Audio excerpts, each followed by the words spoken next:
El olor a pergamino quemado mezclado con el sudor de cuerpos desnudos resonaba por los corredores subterráneos de la biblioteca más respetada de Toledo.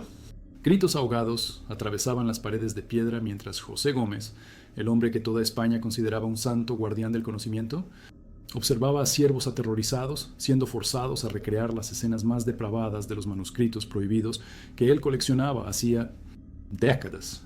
Encima de sus cabezas, nobles castellanos pagaban fortunas para participar en esos rituales donde literatura y perversión se encontraban de la forma más brutal posible. Lo que comenzó como curiosidad intelectual se transformó en una obsesión que consumiría no solo a Gómez, sino a decenas de víctimas inocentes a lo largo de los años. Si este tipo de historia merece ser recordado para que nunca se repita, apoya este proyecto suscribiéndote al canal y dejando tu comentario sobre cómo el poder puede corromper incluso a aquellos que parecen más virtuosos. José Gómez no nació un monstruo. Hijo de comerciantes respetados, dedicó su juventud a los estudios, dominando latín, griego y árabe antes de los 20 años. Su reputación como erudito le garantizó el cargo más prestigioso de Castilla y León, guardián jefe de la gran biblioteca toledana. Por 15 años, Gómez mantuvo una rutina impecable. Llegaba antes del amanecer, catalogaba manuscritos recién llegados de Oriente, recibía estudiosos de toda Europa con cortesía ejemplar. Sus vestes siempre sobrias, sus gafas de lectura pulidas, sus modos gentiles conquistaron la confianza de patricios y clérigos. Pero los sótanos de la biblioteca guardaban secretos que ni el rey sospechaba. Textos eróticos confiscados de la Inquisición, manuscritos árabes sobre prácticas sexuales, pergaminos griegos describiendo rituales dionisíacos, material que debería ser destruido, pero que Gómez preservaba bajo el pretexto de valor histórico. Lo que comenzó como fascinación académica, luego se transformó en algo más sombrío. Gómez descubrió que podría lucrar con estos textos prohibidos. Nobles aburridos pagaban generosamente por acceso privado al material. Encuentros discretos en los sótanos se tornaron eventos regulares. La transformación fue gradual, casi imperceptible. Primero, apenas lectura acompañada de vino fino. Después, discusiones sobre las técnicas descritas en los textos. En poco tiempo, Gómez estaba organizando puestas en escena, donde cortesanas representaban las escenas más explícitas de los manuscritos. La demanda crecía. Patricios traían esposas aburridas. Gómez descubrió un talento terrible para satisfacer los deseos más secretos de la élite toledana. Su biblioteca se convirtió en el burdel más sofisticado de Europa, disfrazado bajo el velo de la erudición. Pero las cortesanas no eran suficientes para los apetitos cada vez más extremos de sus clientes. Los textos antiguos describían prácticas que exigían participantes renuentes. Gómez comenzó a reclutar siervos jóvenes, prometiendo trabajo honesto en la biblioteca. En vez de eso, se encontraban presos en los sótanos, forzados a satisfacer fantasías enfermizas inspiradas en manuscritos de 2000 años. La operación de Gómez no era solo sobre sexo. Los textos que él preservaba no eran apenas literatura erótica, eran manuales de dominación. Él estudiaba cada línea, cada técnica, cada método de quebrar la resistencia humana. En los corredores de mármol de la biblioteca, eruditos debatían filosofía. En los sótanos de piedra húmeda, Gómez aplicaba lecciones aprendidas en pergaminos bizantinos sobre cómo extraer obediencia a través de la humillación sistemática. Jóvenes que llegaban buscando empleo se volvían esclavos sexuales de una élite corrompida. Los clientes de Gómez no eran solo pervertidos comunes. Eran hombres poderosos que descubrieron que podían comprar cualquier fantasía, por más brutal que fuese. Senadores que votaban leyes morales durante el día participaban de orgías inspiradas en los textos más depravados de la antigüedad durante la noche. El chantaje era inevitable. Gómez mantenía registros detallados de cada cliente, cada perversión, cada crimen cometido en los sótanos de su biblioteca. Nombres ilustres de la República de Toledo estaban a su merced. ¿Quién osaría denunciar a un hombre que conocía todos sus secretos más sombríos? Durante años, el sistema funcionó perfectamente. Gómez acumuló riquezas inimaginables. Estudiosos de toda Europa continuaban elogiando su trabajo de preservación cultural. La ironía era cruel. El hombre que salvaba libros de la destrucción estaba destruyendo vidas humanas. Pero secretos de esa magnitud nunca permanecen enterrados para siempre. Rumores susurrados en tabernas ganaron forma. La propia naturaleza del negocio de Gómez garantizaba que más temprano o más tarde alguien hablaría. La situación se tornó insustentable cuando una de las familias más poderosas de Toledo descubrió que el propio hijo había sido víctima de los experimentos de Gómez. La venganza sería rápida y silenciosa. La caída de Gómez comenzó con pequeñas señales. Manuscritos importantes comenzaron a desaparecer de la biblioteca. Siervos leales abandonaban sus puestos durante la madrugada. El imperio del miedo que él había construido comenzaba a derrumbarse. En una mañana fría de marzo de 1547, Gómez acordó en su celda privada en los sótanos de la biblioteca con un sabor amargo en la boca. El vino de la noche anterior tenía un gusto extraño, pero él había bebido mismo así. Sus manos temblaban, su visión oscurecía. En los manuscritos que él tanto amaba, había leído sobre venenos orientales que mataban lentamente, dolorosamente. Mientras José Gómez agonizaba solo en los mismos sótanos donde tantos jóvenes sufrieron, otros personajes igualmente respetables mantenían secretos, aún más sombríos en conventos, palacios y consultorios esparcidos por toda España. La respetabilidad siempre fue la máscara perfecta para los vicios más incontrolables de la naturaleza humana. El convento de Santa María de la Consolación era un faro de virtud en Granada. Sus torres blancas se erguían contra el cielo andaluz como símbolos de la pureza cristiana. Peregrinos viajaban centenares de kilómetros para recibir las bendiciones de la Madre Superiora Concepción, una mujer cuya devoción era leyenda en toda España. Huérfana de guerra, encontró en el convento no solo abrigo, sino propósito. Su inteligencia excepcional y dedicación a los pobres rápidamente llamaron la atención de las autoridades eclesiásticas. A los 30 años, ya dirigía el monasterio más respetado de Andalucía. Las hermanas cuidaban de enfermos, educaban huérfanos, distribuían alimentos a los necesitados. Concepción. Personalmente supervisaba cada actividad, conocía a cada monja por nombre, participaba de todas las oraciones. Su reputación de santidad atravesó fronteras. En los aposentos privativos de la Madre Superiora, lejos de los ojos de las otras monjas, Concepción mantenía secretos que harían incluso a los inquisidores más experimentados temblar de horror. Todo comenzó con un joven confesor enviado por la diócesis para auxiliar en las confesiones de las monjas más jóvenes. Padre Carlos era bello, educado, dedicado.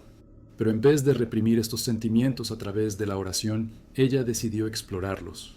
La seducción fue sutil, gradual. Conversaciones sobre teología que se extendían por la madrugada. En pocos meses, Concepción había corrompido completamente al joven padre, transformándolo en su primer esclavo sexual. Carlos fue apenas el comienzo. Concepción descubrió un talento terrible para identificar hombres vulnerables, peregrinos solitarios, jóvenes comerciantes, padres visitantes. Todos acababan presos en su tela de seducción y chantaje. El convento, que debería ser símbolo de castidad, se convirtió en el harén personal de la Madre Superiora. Los aposentos secretos fueron construidos gradualmente. Concepción convenció a la diócesis de que necesitaba de espacios de retiro espiritual para meditación profunda. En realidad, creó una prisión lujosa donde mantenía a sus cautivos masculinos. Hombres que llegaron buscando orientación espiritual se encontraron presos en una existencia de servidumbre sexual.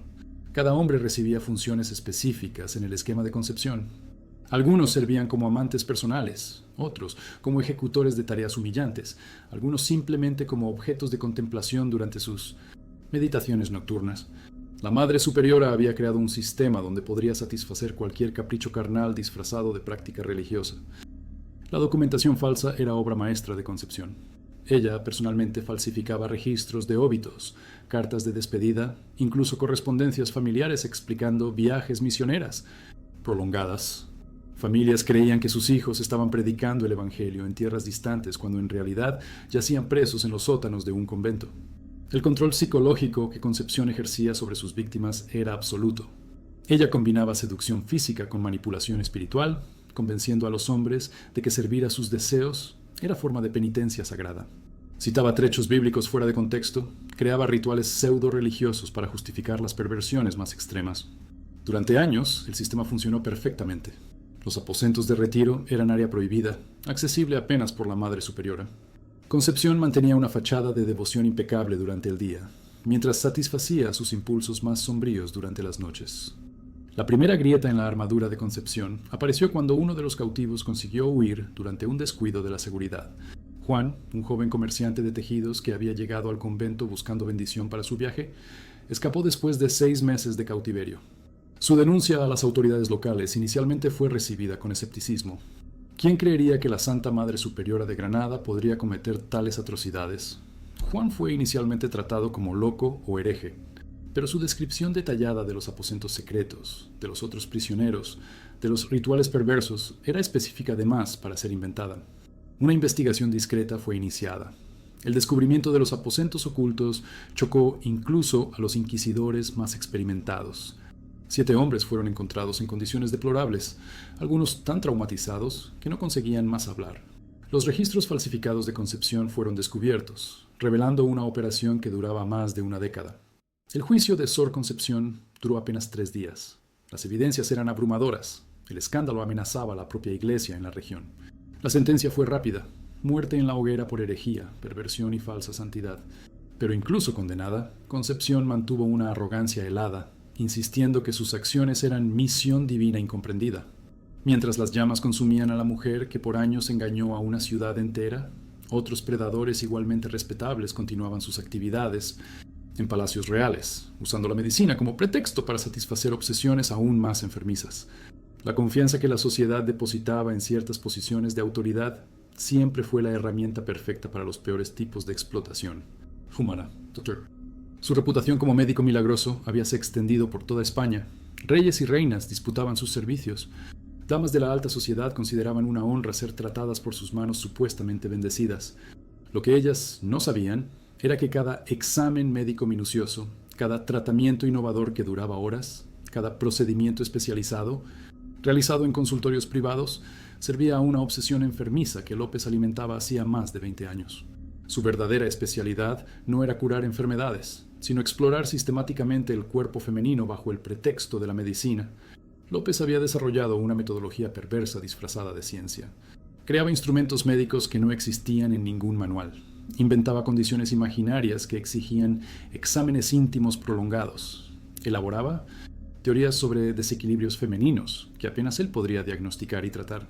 Condesas que buscaban tratamiento para melancolía femenina se sometían a horas de manipulación física que López llamaba de terapia restauradora. Campesinas desesperadas por cura para dolores inexplicables aceptaban cualquier procedimiento que el famoso doctor recomendase. El consultorio privado de López era una cámara de tortura disfrazada de centro médico. Mesa de exámenes acolchada con corrientes discretas, instrumentos creados específicamente para prolongar el desconforto, espejos posicionados, estratégicamente para que él pudiese observar cada reacción de sus pacientes, todo justificado como equipamiento médico revolucionario. López mantenía registros detallados de cada sesión en diarios secretos escritos en código. Más de 200 mujeres fueron catalogadas a lo largo de los años, con descripciones minuciosas de sus reacciones físicas, sus miedos, sus súplicas, por clemencia interpretadas como resistencia al tratamiento. El chantaje era sutil pero eficaz. López convencía a sus víctimas de que los tratamientos eran necesarios para su salud, que interrumpir el proceso causaría daños irreversibles. Mujeres que cuestionaban sus métodos eran informadas de que poseían condiciones graves, que solo él podría tratar. El miedo a la muerte superaba cualquier incomodidad temporal. El sistema de López era particularmente cruel porque explotaba la confianza inherente en la relación médico-paciente. Sus víctimas no solo sufrían físicamente, sino que también creían que debían estar agradecidas por la dedicación excepcional del doctor. Muchas enviaban regalos caros, recomendaban sus servicios para amigas, llegaban a defender su reputación cuando alguien sugería que algo estaba mal. Durante décadas, López operó impunemente. Su posición como médico real le garantizaba protección absoluta. ¿Quién osaría cuestionar a un hombre que había salvado la vida de miembros de la familia real?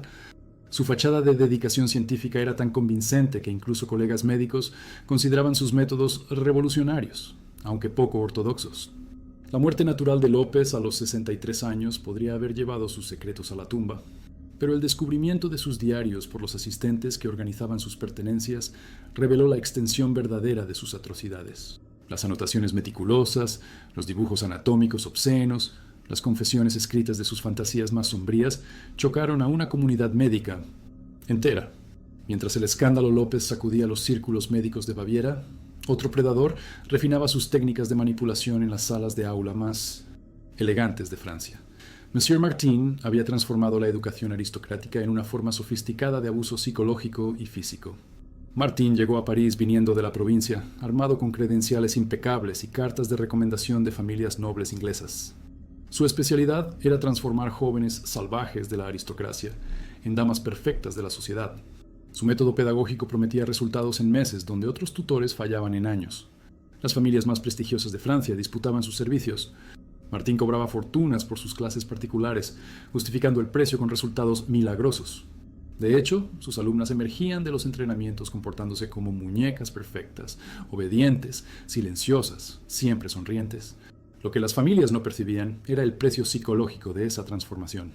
Los métodos de Martín eran disimulados como lecciones de etiqueta refinada, ejercicios de postura que en realidad eran posiciones humillantes mantenidas por horas, prácticas de obediencia que involucraban tareas degradantes presentadas como preparación para la vida matrimonial, lecciones de sumisión enmascaradas como entrenamiento para lidiar con futuros maridos. El proceso de quiebra de las jóvenes era gradual y sistemático. Martín primero aislaba a sus alumnas de cualquier apoyo familiar, convenciendo a los padres de que interferencias externas perjudicaban el progreso educativo. Las clases extras eran el corazón del sistema de Martín. Sesiones privadas donde él profundizaba el condicionamiento psicológico a través de ejercicios cada vez más degradantes. Jóvenes que inicialmente resistían eran sometidas a privaciones alimentarias, aislamiento prolongado, humillaciones públicas disimuladas como demostraciones pedagógicas para otras alumnas. Martín mantenía dosieres detallados sobre cada familia, catalogando secretos, escándalos, flaquezas financieras que pudiesen ser explotadas. Cuando padres comenzaban a cuestionar sus métodos, él simplemente insinuaba que había descubierto comportamientos inadecuados en sus hijas que podrían arruinar la reputación familiar si tornados públicos. El chantaje funcionaba perfectamente en una sociedad obsesionada con apariencias. Familias preferían entregar sus hijas completamente a los cuidados de Martín, que arriesgar escándalos que podrían destruir alianzas matrimoniales cuidadosamente planeadas. Las propias víctimas eran entrenadas para defender a su agresor, creyendo sinceramente que él estaba salvándolas de sus propios defectos. Durante años, Martín operó su fábrica de sumisión femenina sin interferencias. Sus exalumnas se casaban con hombres poderosos, mantenían silencio absoluto sobre sus métodos, llegaban a recomendar sus servicios para otras familias. El ciclo de abuso se perpetuaba a través de generaciones de mujeres condicionadas a aceptar cualquier tratamiento como normal. La caída de Martín comenzó cuando 3 de sus alumnas se suicidaron en la misma semana. Mercedes, hija de un duque, se arrojó de la torre más alta del castillo familiar. Dolores, de familia de banqueros, fue encontrada ahogada en el lago de la propiedad. Carmen simplemente desapareció, dejando solo una carta pidiendo perdón por no conseguir ser la hija perfecta que todos esperaban. Las investigaciones revelaron que las 3 jóvenes habían pasado por los entrenamientos intensivos de Martín en los meses anteriores a los suicidios. Familias en luto comenzaron a comparar experiencias, descubriendo patrones perturbadores. La fachada de respetabilidad de Martín comenzó a ruir, cuando testigos corajosos finalmente encontraron voz. Martín huyó para Londres antes de que las autoridades pudiesen prenderlo, pero su reputación lo había precedido. Exilado, sin clientes, perseguido por familias vengativas, él fue encontrado muerto en un callejón sucio de Whitechapel, aparentemente golpeado hasta la muerte.